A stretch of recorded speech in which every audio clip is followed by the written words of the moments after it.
Hello, everyone, and welcome to another episode of our podcast, Web3 and Chill.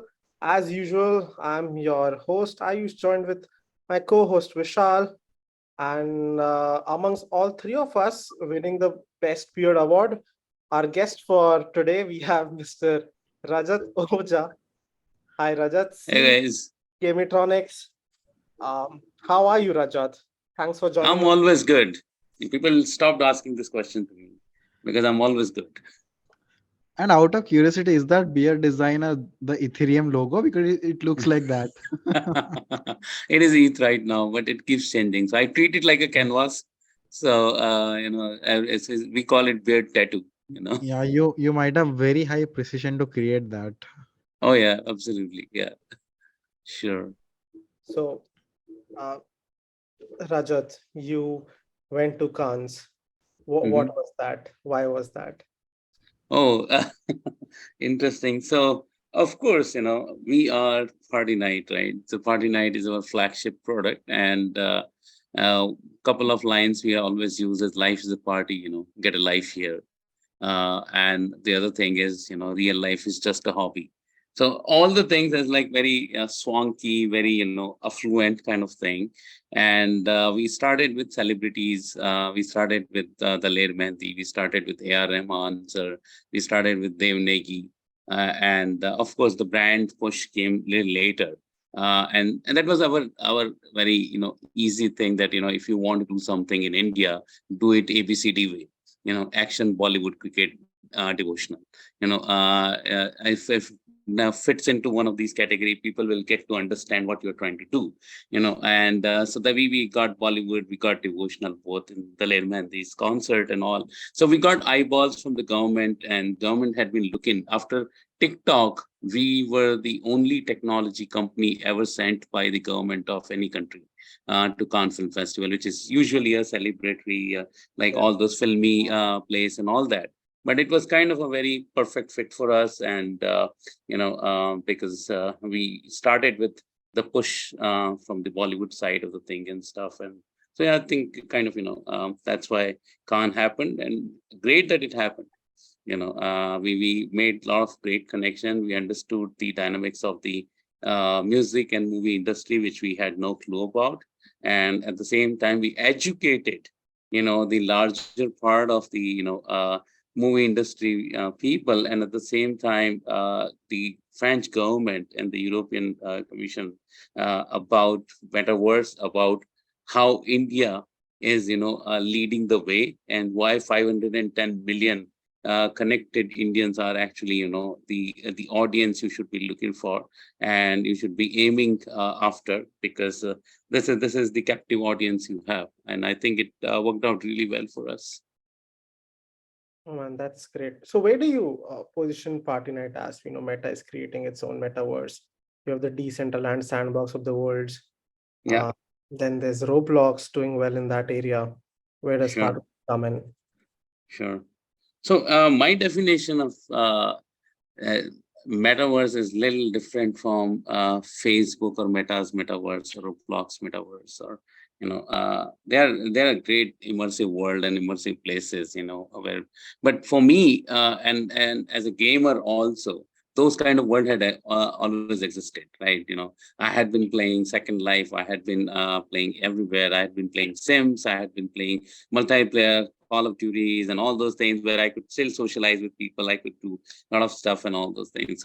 So I thought, like, this is definitely not the definition of a real metaverse for me. Metaverse is a place where not just you live, you actually earn, you do everything what you'll be doing in your real life, and burn as well. And so the thing is that economy plays a big role in our metaverse, and having a decentralized approach, which Meta doesn't offer, Roblox doesn't offer right now. Definitely, it's a plug that they can do it the day they want, but it's a very antithesis for Meta.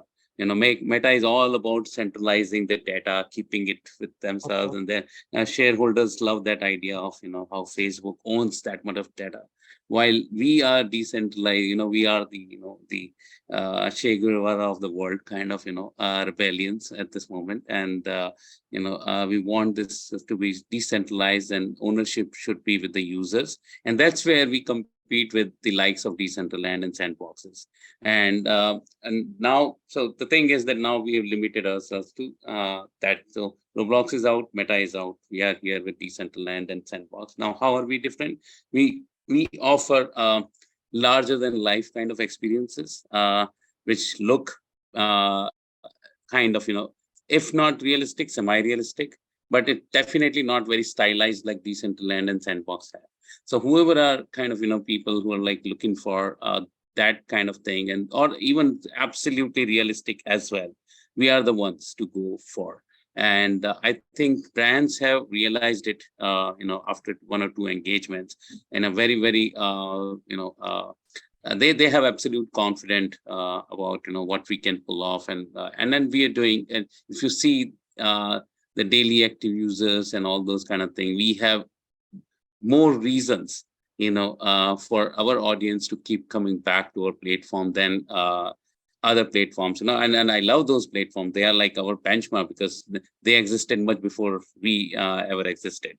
At least we can talk about Decentraland and these days. So yeah, so I see it like a permissionless decentralized world, which has the immersive world, which has the social layer there, and the economy. These are the things like Instagram, right? So people are Insta influencers and all. They make a lot of money there by creating their reels and stories and all those kind of things. But when they have to buy stuff, they need to exit the Instagram, and they need to go to the Mintras of the world, or Amazon of the world, or the Walmart of the world, and buy stuff from there. The world we are creating, you actually earn on our platform itself, and you have enough reasons to burn that money on our platform itself. We have a cinema hall where you can just buy a ticket and watch. You have shops where you can just go and buy something, and that's delivered to your doorstep. So pretty much the ecosystem is fully available to you. What's that? Is it a closed ecosystem? Is it right to say? It is like you don't leave it, but the thing is that most of the things which you are possessing, and we are allowing those to be possessed, they're like, you can own them. So those are like the NFTs. The Web3 part is a very, very strong part in our scheme of things, which you can actually take in other metaverses also. So I keep giving this example, like a lot of people ask me, like, what's the point in doing that?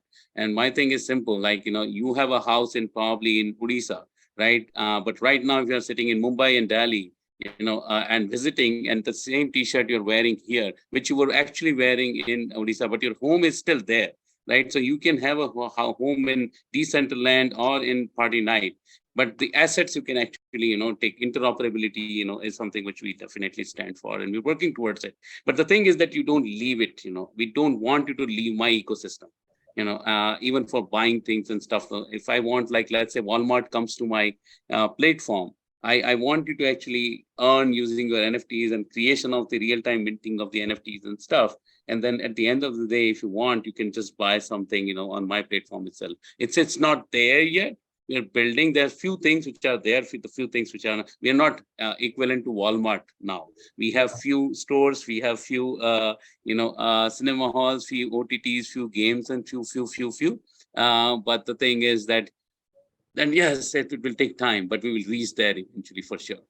If you don't mind, what's the daily active users number for your So we have, about 223,000 people coming in every day for various reasons. Yeah, so that's a very solid number when you talk about metaverses, right? So, and one of the things which we knew from the beginning was that we are not trying to be a banquet hall, right? When there is an event, you suddenly have a huge rush of people. They come, they have zero stakes there, they leave, and they never see you tomorrow, right? So we created a lot of reasons for people to stick around on our platform, and we are building our meta game also. Just like when it's super easy, when Fortnite brought Travis Scott, right?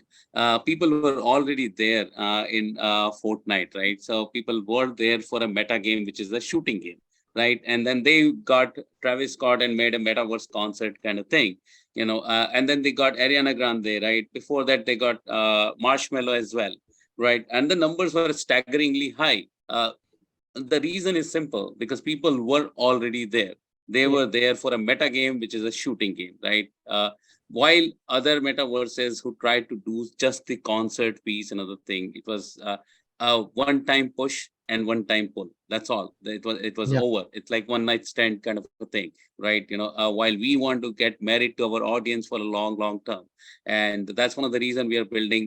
So we already have over 100 games on our platform, and all Wow. those score and other So things are get these accumulated. games developed by Gamitronics itself, or it's Absolutely, absolutely, all absolutely. And we are opening the ecosystem very soon, for people to build games and bring their games on our platform. how long has Partynite been in development, and what's the team size? Ah, so close to we started on 2nd January 2020, to be precise. Oh, wow. Yeah, and we launched on 26th of January 2022. So that's one answer, but let me take you little back. We go to year 2014. Let's enjoy our stay there for a bit. We had India's largest private sector bank, and we pitched an idea to them. How about you bring all your 5,000 key employees on one single platform and address them? And it was like a conference kind of a thing. They loved the idea. We did it successfully. It was the early stage of metaverse. We call it telepresence, not metaverse. It's a multiplayer telepresence software. And a lot of people, even today, they call it metaverse, but it was definitely not, according to me. But the tech stack, we got the confidence that we could actually handle 5,000 people, and we had the tech stack. We did it for Microsoft also.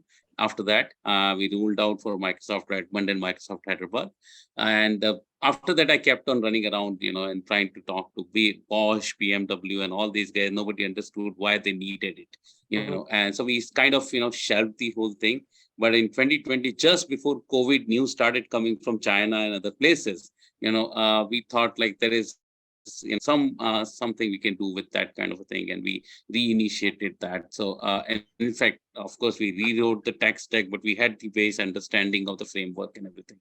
So 2020, I would say, it's roughly around, we took 2 years to develop. And on this particular project, initially there were about 60 to 80 people, in and out kind of, who worked on it. Our key focus was to how to make something like Travis Scott concert, kind of a big, huge, scalable technology, framework. That even if millions of people are joining, we are not losing control over, our servers are not crashing and all those things. And I think, and I can proudly say that we nailed it.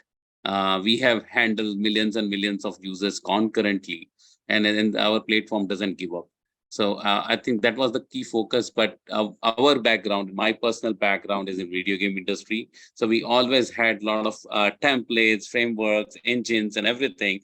We quickly built a lot of games, and we put all around. We have the cumulative scoring system on the platform, which people can actually, if brands are coming, they can attach those things with the coupon codes and unlocking things and stuff like that. The gamification of their offerings, we can do a lot with those things. So I think it's helping, but it's still not there till we don't have the meta game. Once we have Got meta it. game, I'm expecting millions of users per day. So I think Got you're it. one of So, the best persons in the entire world for me to ask this question. Me and Vishal, we are gamers. The reason we are interested in metaverse was because we saw Ariana Grande's concert inside Fortnite, and we're like, hey, a Ferrari is being released. The reason I think both me and Vishal, we do not spend a lot of time in a Decentraland or a sandbox is because the graphics sucks. Absolutely. They don't feel like games, right? They look like just some tech prototype to me. Where are we with Partynite, and when do you think that a GTA 5 or a Uncharted like graphics will be brought to metaverses so that we can spend a lot of time? I understand the problems because there are millions of users and you have to run it simultaneously. It's always on, but when do you see those But graphics? GTA Online also has millions of users, man. So It's possible. It's just that we. So I'll tell you what. 2023 is defining year for us. 2022 was the year when we wanted to establish the term and establish party night in a lot of senses. That hey, what is metaverse? So the biggest challenge what metaverse is facing today, or probably yesterday, is that cull out that entire noise about what metaverse is. Like there is so many different definitions around that people don't know what is the actual validation of a metaverse, right? Some people say just VR, so just this thing. That Mark Zuckerberg is actually trying to sell his shoe boxes in the name of metaverse, right? That's not the definition of that. Doesn't need to be the definition of metaverse, but because the thing is, for me, immersion is not about just having VR. I can get immersed in GTA Online as much. If something happens, I'll literally do that. And if somebody shoots me, you'll see that entire recoil and other things. And when we play Need for Speed, I literally have my leg going down and pressing the brake and all those kind of, whether when it's not there,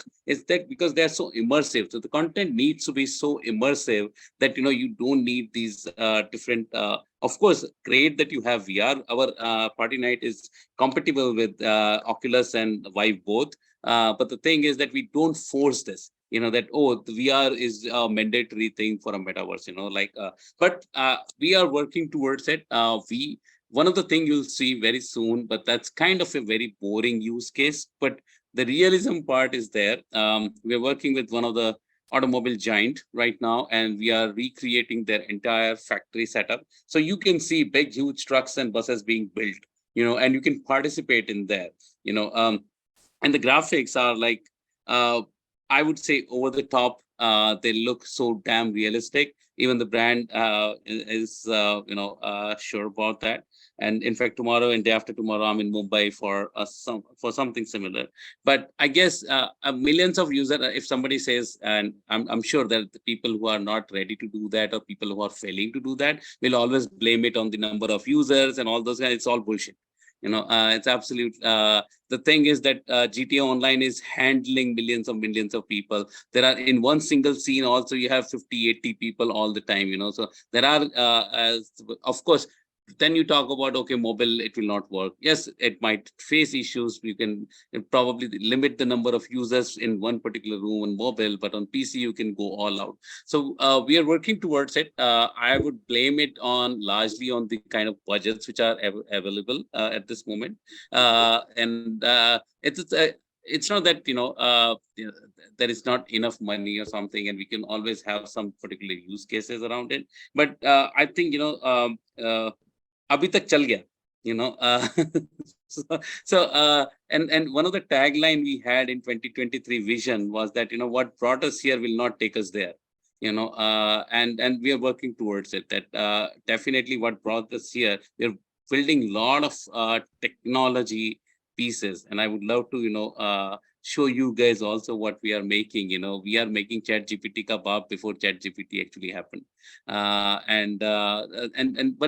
Which fits into metaverse scheme of things. But the thing is, again, there are constraints. We all understand there are logistic issues, but we will beat all of these things. We are not here for excuses.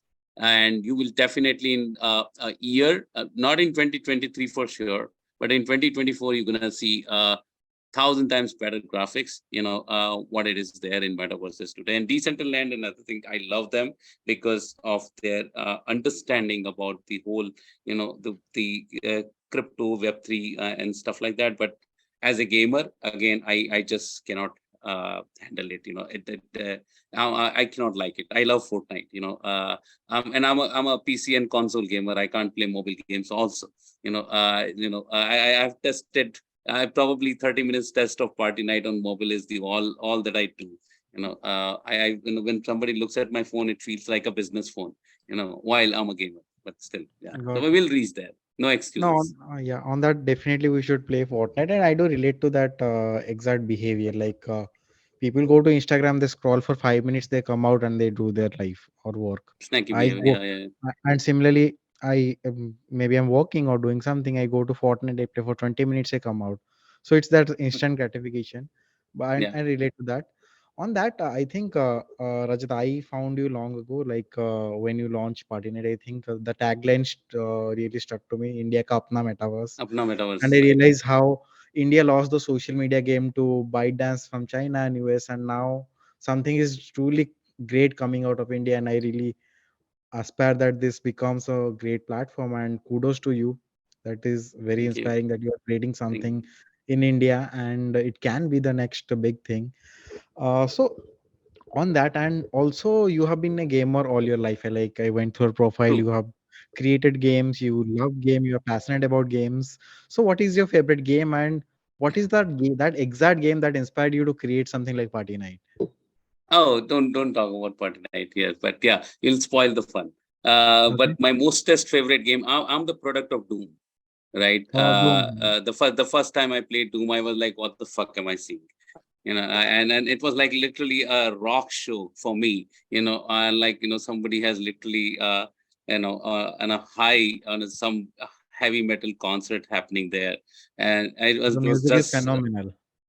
not just the music, the feel. And Yeah. concerts are not about just the music. Musically, I can listen it probably on my home stereo and all that. But the concert is something else. It gives you some other level high. And it's a Yeah. Doom was a concert for me. It was just crazy. A big fanboy of, and in fact, I worked with John Romero eventually, who's Okay.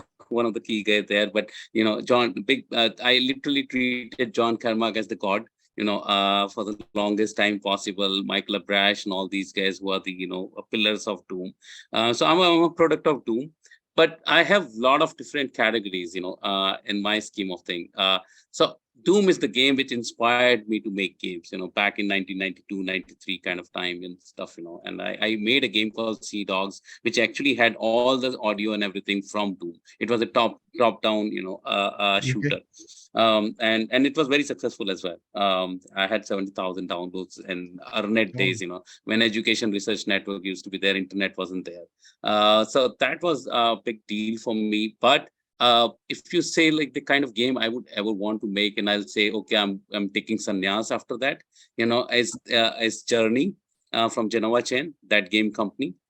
If I can ever make a game like that, I'll say I'm done. I don't. I have done everything in my life, because that's the epitome of the game design for me, and that's why I kind of became so I another god entered in my life after John Carmack was Genova Chen for that. But Party Night, I think all the online games and things actually inspired me, and spending a lot of times in GTA Online, especially, definitely inspired me to create a social world where you can do a lot, not just one thing. GTA Online, if somebody says it's a car game, definitely it is not. Car is just a tool there, right? So so there's so many things, and I wanted to create a world which is and we started when Mark Zuckerberg Sahab did not mention about metaverse term. So we were calling it multiverse, we were calling it discover. There are very different names for this. And I think when Mark Zuckerberg said metaverse, he actually advertised us.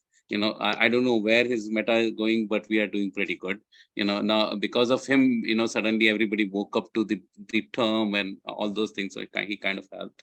So I think most of the online places, one of the most interesting story I'll tell you is that one of my friend Rami Ismail, I'm pretty sure you guys, if you play games and stuff, he's the kind of a industry poster boy for indie revolution and all those kind of things, and what is right and what is not. He's like the activist in the game industry kind of guy, and he had his Ramadan party in Animal Crossing, and I okay. attended that, and it was fun.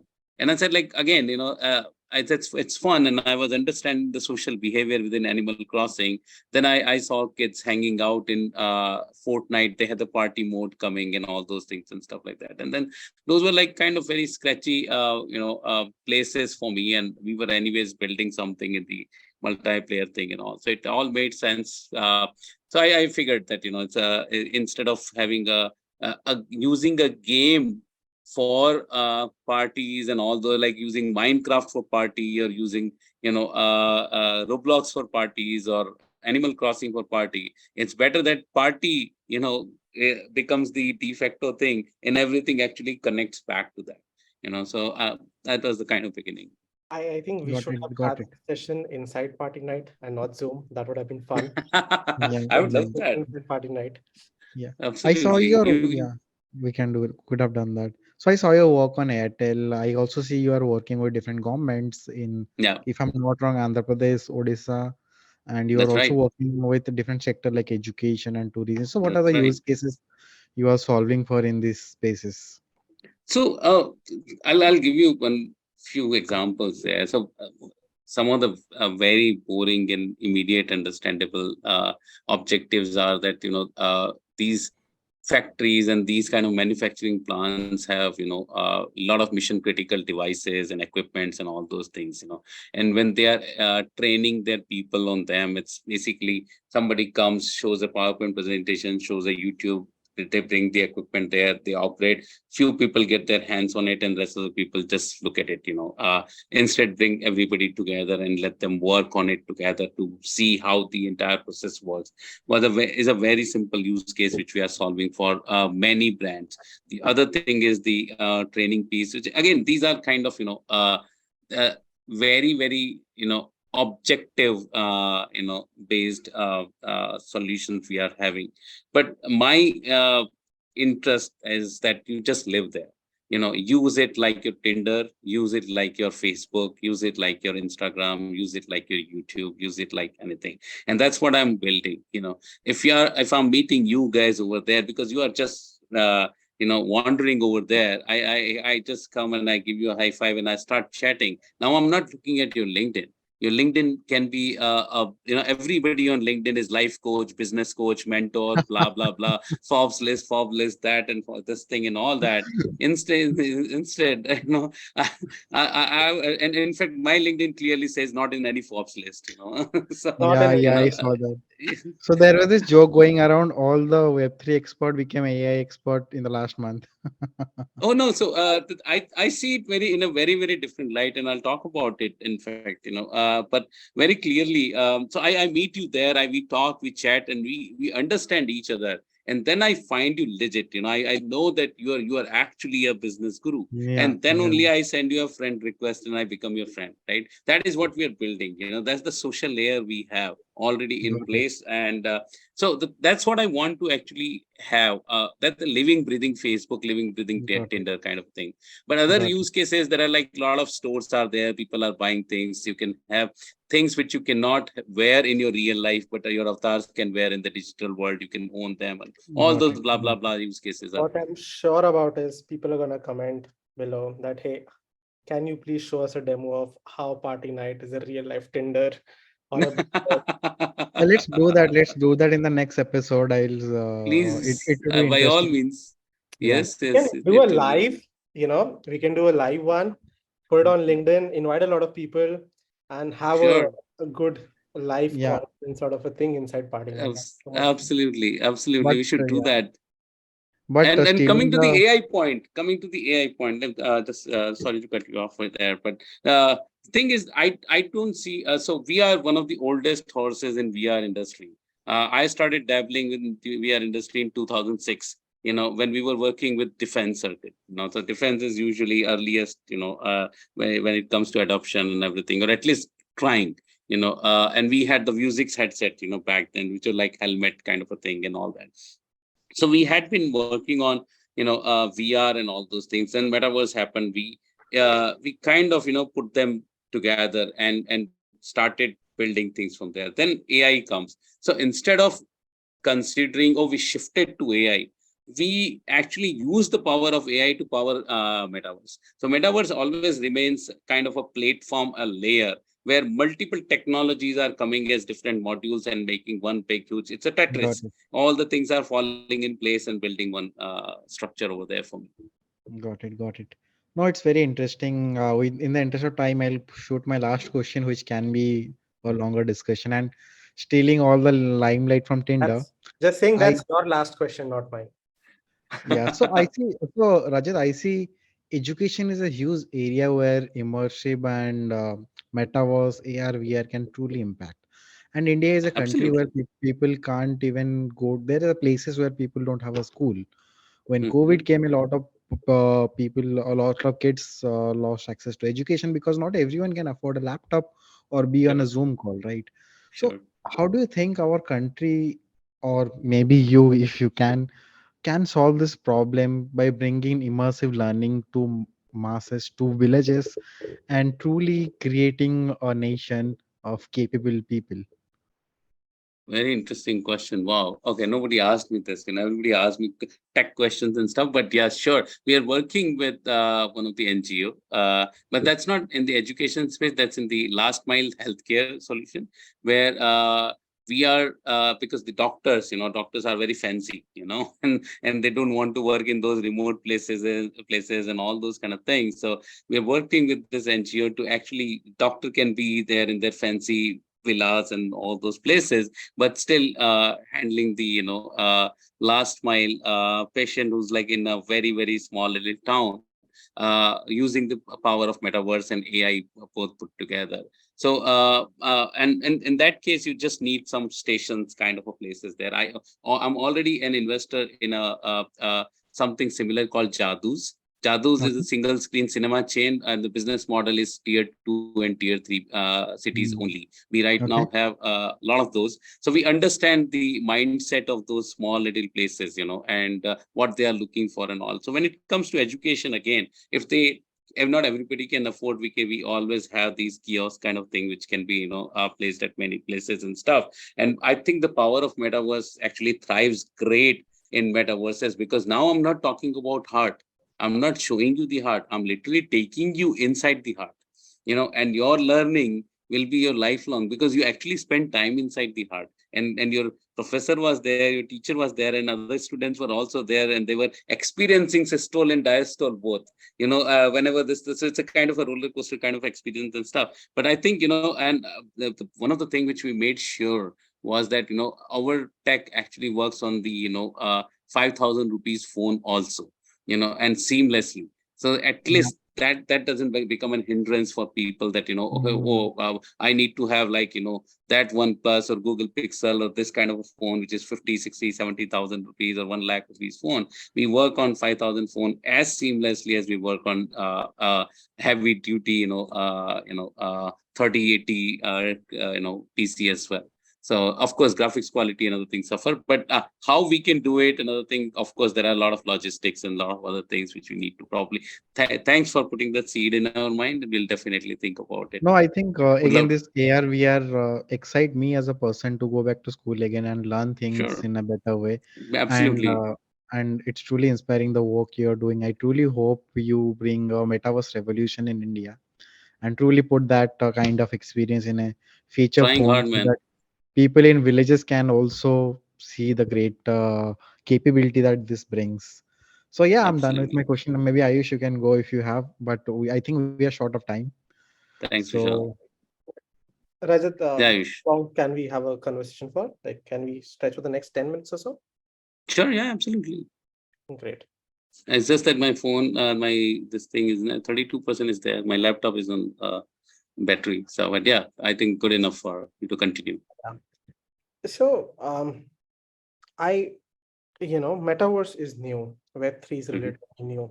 Gaming is not. Hmm. It's been there for a while. Absolutely. Um, what are the kind of skill sets that you think Indians, young professionals, or students should develop so that they can come and contribute in the metaverse Web3 ecosystem, such as yours? So, so I have been I don't talk about trends, and you'll see it in all my YouTube videos and stuff. I always talk about, and especially when I'm talking to students, never.